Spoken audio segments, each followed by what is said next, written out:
My stepchildren said I should never call them my kids, so I never called their providers either and forwarded every balance to their father. The mailbox got heavy. Hello, everyone. Welcome to Reddit Visuals, and it's wild how people will happily accept every benefit of being family until they're asked to show even a sliver of respect. I used to think love alone was enough to win people over.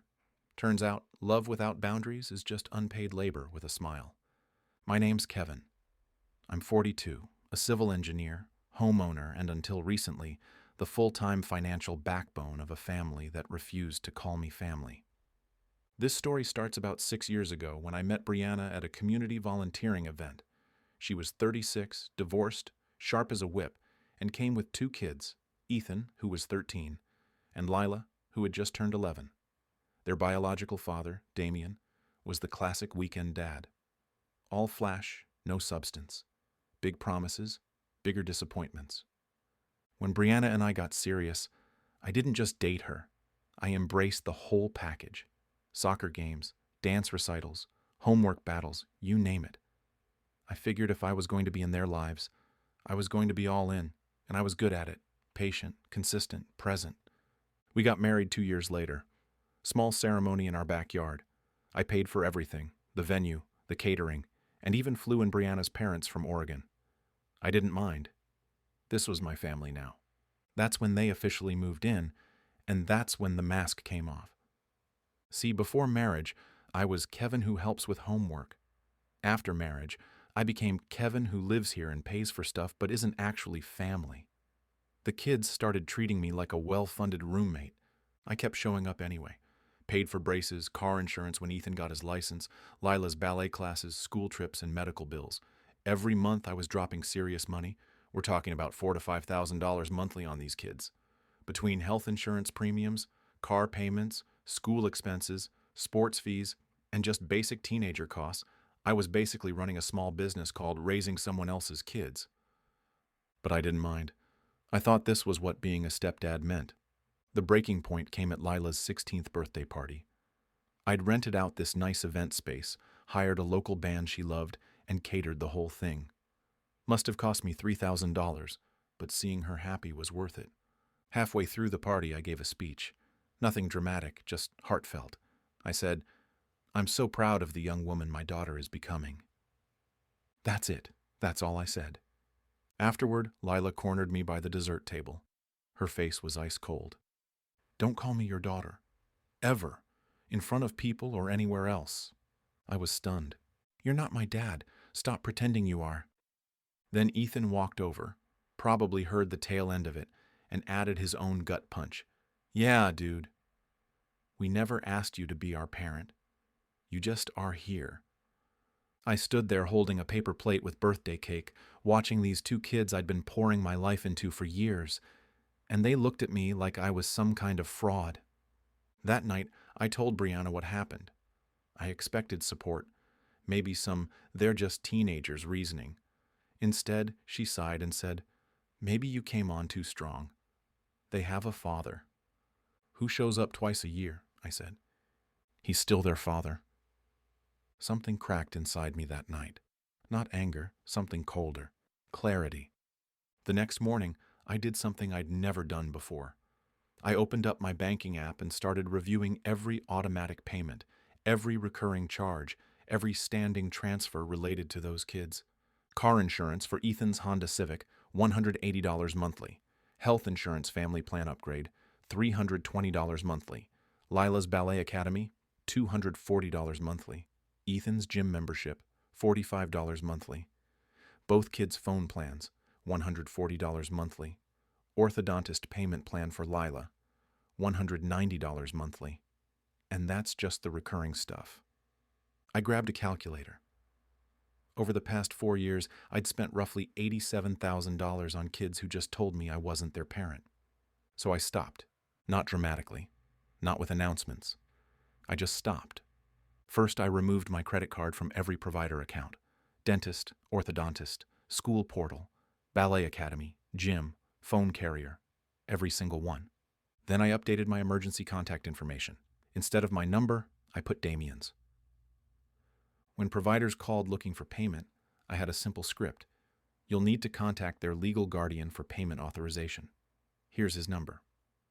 The first bill that bounced was Ethan's car insurance, $180.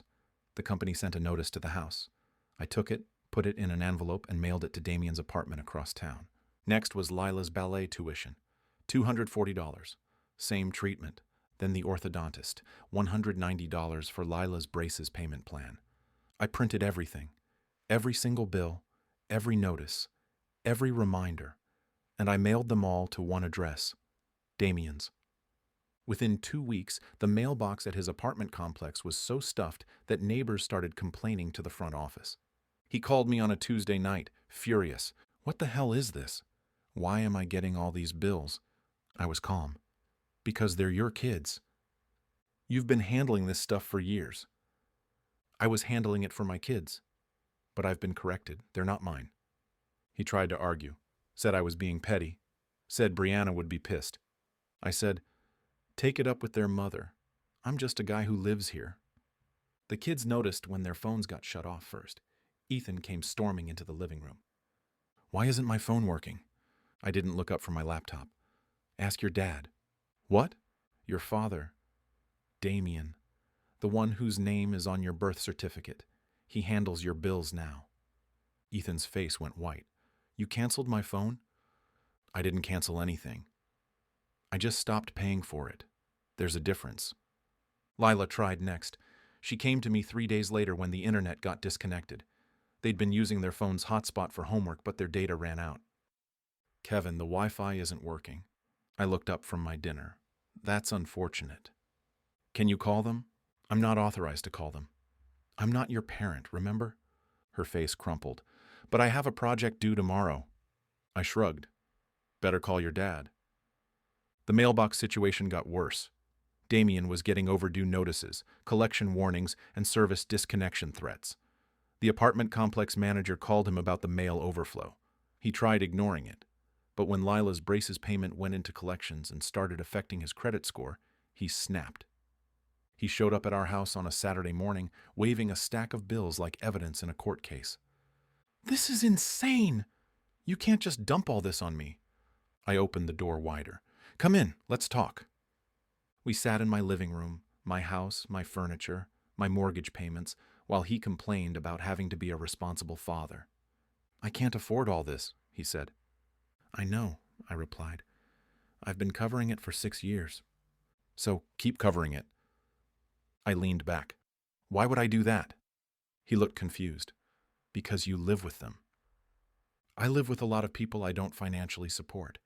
My neighbors, for instance. That's different. How? He couldn't answer. During this conversation, both kids were eavesdropping from the kitchen. I could hear their whispers, the shift in chairs. When Damien left empty-handed, they both appeared. Ethan spoke first. So you're really not going to help with anything? I help with lots of things. I help with housing, utilities, food, and transportation. I just don't help with things that parents handle for their children. But we live here. Yes, as tenants in my house, eating food I buy, using electricity I pay for. Lila started crying. You're being mean. I'm being honest. You told me I'm not your parent. Parents handle medical bills, insurance, school fees, and extracurriculars. Since I'm not your parent, I figured your actual parent should handle that stuff. The crying got louder. Brianna came downstairs, took one look at the scene, and pulled me aside. This has gone too far, has it? They're kids, Kevin. They're 17 and 19, old enough to understand that words have consequences. You're destroying this family. I looked at her, really looked at her. What family? I'm just the guy who pays for stuff, remember? That week was hell. The kids were miserable without their phones. Lila couldn't go to ballet because they couldn't afford the monthly fee. Ethan's car insurance lapsed, so he couldn't drive to his part-time job. Damien tried to set up payment plans, but his credit was trash. Most providers wanted upfront payment or a cosigner. Guess who they called to cosign? Me. I said no to every single request. Friday night, Lila knocked on my bedroom door. She'd been crying. Kevin, can we talk? I let her in. She sat on the edge of the bed, picking at her nail polish. "I'm sorry," she whispered, "for what I said.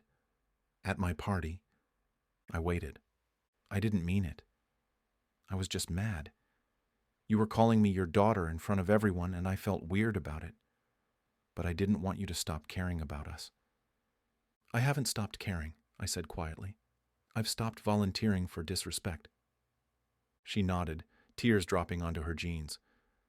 "Can you fix my phone? Please? I can't talk to my friends, and I feel so alone." I considered it. "What am I to you, Lila?" She looked up. "You're my stepdad." "And what does that mean?" She thought for a long moment. "It means you chose to love us, even though you didn't have to." I called the phone company that night. Her service was restored by morning. Ethan took longer to come around. 2 more weeks of walking to work, borrowing friends' cars, and dealing with real consequences. Finally, he cornered me in the garage while I was working on my motorcycle. "This sucks," he said. "What sucks?" "Not having a phone, not having insurance, having Dad yell at me because he can't afford stuff." I kept working on the bike. "Sounds rough. I know what you're doing." "What am I doing?" "Proving a point." I stopped and looked at him. "What point is that?" He was quiet for a moment. "That you matter, that we need you." "Do you?" He nodded slowly. "Yeah, we do." "And what am I to you?" "You're the dad who shows up." I called his insurance company that afternoon. Things aren't perfect now. The kids still test boundaries sometimes. Damien still makes promises he can't keep. But there's respect now. Real respect. Last month, Lila introduced me to her boyfriend as my dad Kevin, not stepdad, Dad. And when Ethan graduated from high school last spring, he asked me to be in the photos with him and Brianna. When people asked who I was, he said, "That's my dad." Damien was there too, taking pictures with his phone. But he looked like a guest at his own son's graduation. Because here's what I learned. Respect isn't automatic. It's earned through consistency, protected through boundaries, and lost when you accept less than your worth. They told me not to call them my kids, so I didn't, until they asked me to. The bills still come to my house. But now when I pay them, it's not out of obligation or desperation for acceptance. It's because I'm their dad. Not biologically, but in every way that actually matters. So was I the a-hole for letting them learn the hard way what it means to have a father who shows up? Or did I handle it exactly right? Drop a comment below and tell me what you would have done in my shoes. And let me know what you would have done. And if you enjoyed this story, please like, subscribe, and share. It really helps the channel grow and lets us keep bringing you more stories from Reddit visuals. See you in the next one.